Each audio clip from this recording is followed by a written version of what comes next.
Hey guys, this is Nia. Welcome back to my channel. Today I'll be showing you a little tutorial on how to paint lavender flowers.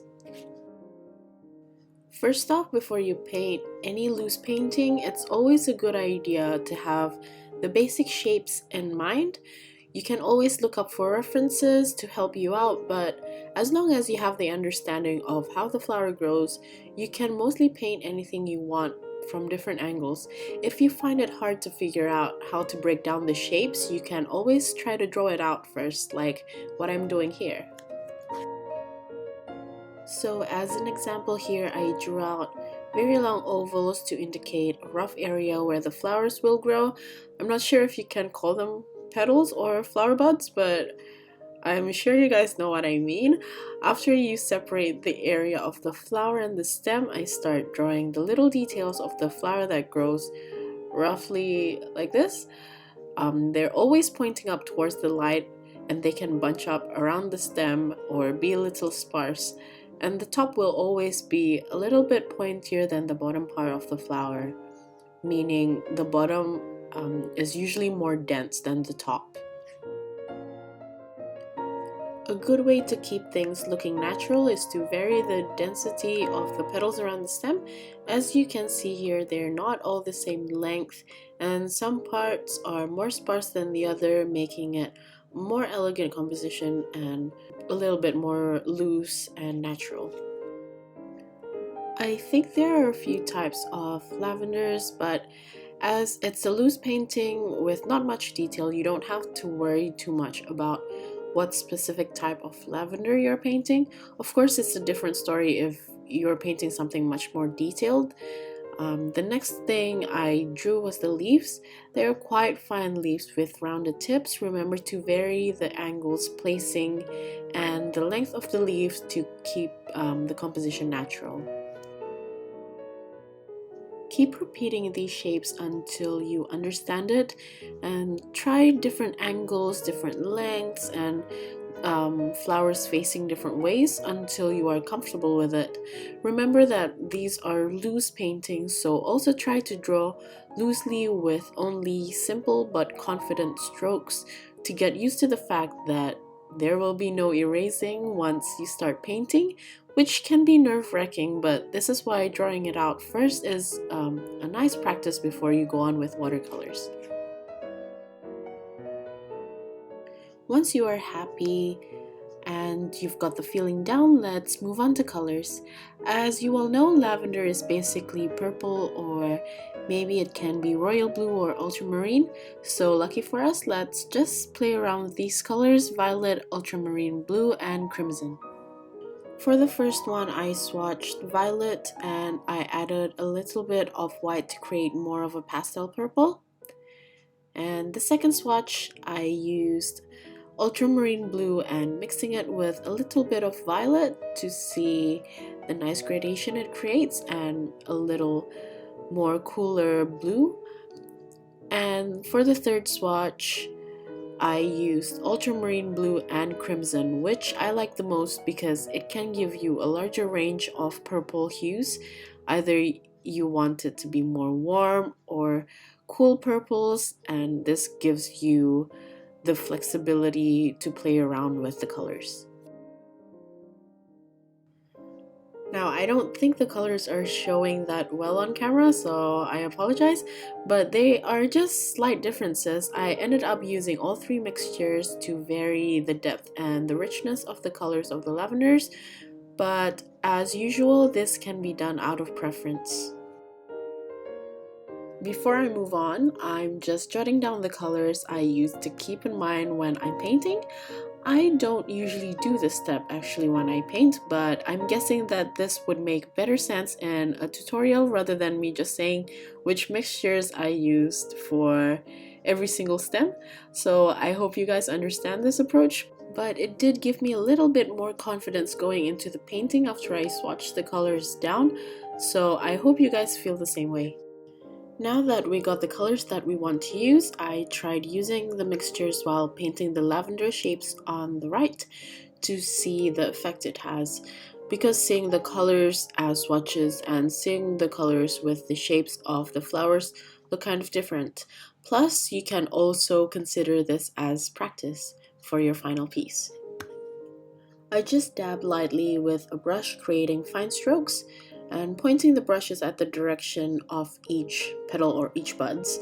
It actually doesn't matter whether you just use dabs or you use strokes, as long as you get the round shape that you want in the end.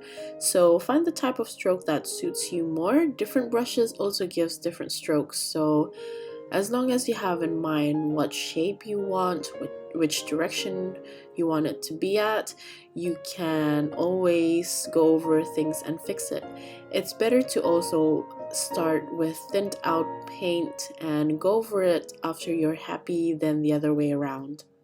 In the end, I really liked all three mixtures and I decided to use it all because I really like the harmonious colors combined. I personally think it gives more of an interest to the painting. If you're still not too comfortable painting straight on paper, this is also a good time to keep repeating the shapes until you find the right feeling. So make the most of it by painting it over and over again. I can assure you it will get better in time. The next thing we want to do is sample the colors for the green, for the leaves.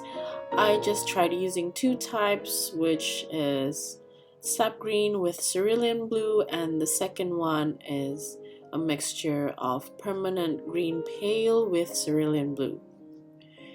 Here I much prefer the sap green because I find the permanent green pale is way too bright, and when choosing colors, like anything else, it's good to have reference and keep in mind having colors that are a little bit too bright might look tacky.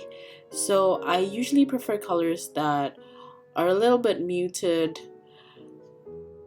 And for a little color theory, when you want to mute any color, mix it with a little bit of the opposite color in the color wheel.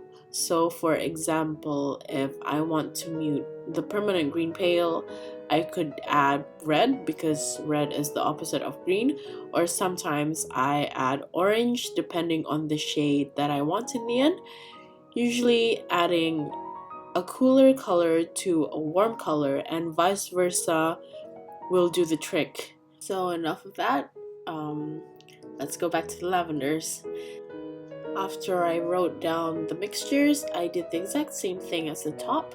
I used the colors on the left to try painting the bottom part of the flowers, which are the stem and the leaves. So the same concept with the flowers itself, but instead of doing small dabs, I do long strokes instead for the leaves. The cerulean blue in the end acted more as a darker shade or as a shadow rather than a mixture like the lavenders on top. So what this means is you can either place the cerulean blue lightly after you've painted the leaves using the green, or what I ended up doing later is using a wet on wet technique to dab a tiny bit of the cerulean blue either on the bottom of the leaves or around the stem, so it has more of a subtle transition.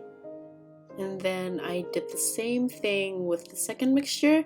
Don't get me wrong though, if you like the shade, then go for it. It's your art in the end.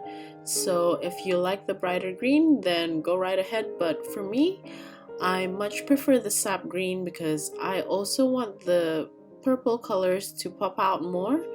So if the green is as bright as the purple colors, it might take away the vibrancy of the colors, the vibrancy of the flowers in the end. So just keep that in mind, but of course it's up to you. So now I'm just going to paint a bunch of flowers using the same techniques that we used. Play around with the composition and also the darkness of the colors. The darker the colors, the more the flowers will pop out, and the lighter the colors, the more it will recede to the back. So when you make the most of the shades, it will give your painting depth even if you're using the exact same color palette over and over again. So make sure you play around with the consistency of the colors to make the full effect of it. When your paint is still wet, you can also dab darker colors in, or even a different color or shade to make a really cool wet on wet effect. So when you realize you painted the lavenders a little bit too light, pick up some colors with your brush and just dab the tip of the brush to the wet area and let the paint travel naturally on the wet surface. So I think everything else is self-explanatory. Just play around with the variety of angles, length, colors, paint concentration, and build up the composition that you want using what you have practiced previously. So that's it. I'm just going to speed through the rest of the video on my approach on painting the lavenders. I hope you guys enjoy the rest of the video, and I'll see you at the end.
So that's it for this video. I hope this tutorial was somehow useful for you. If you end up trying it, please let me know how you go. If you have any questions, I'll try to answer it as best as I can. So just leave it in the comment section. I hope this was entertaining as well as informative for you all. Have a nice day or a good night depending where you are from, and I'll see you at the next video. Bye!